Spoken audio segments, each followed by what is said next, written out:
Okay nu. Og det hedder Fritz. Han hedder jo ikke. Jeg hedder Per for helvede. Hvis det er det, vil jeg lære noget. Omkring stempler.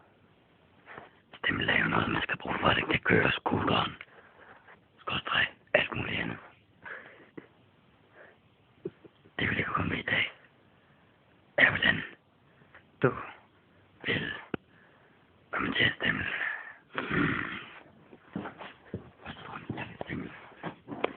Det er lidt ødelagt. Nå fan. Terminal. Det er stage. Put on. Så gør vi resten. Og den kan køre ordentligt. Holdt rigtig meget pres.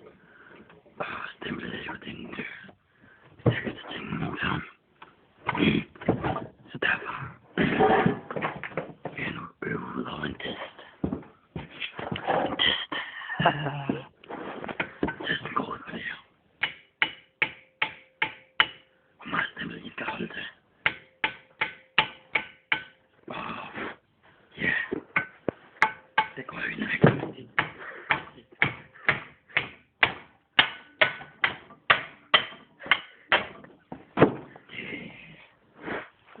Det er fint det her. Så skal vi bare lave det.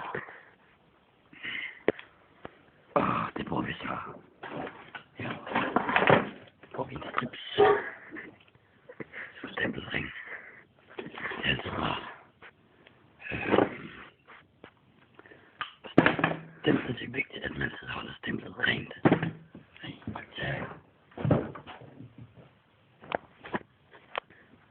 Stemplet skal altid være meget rent.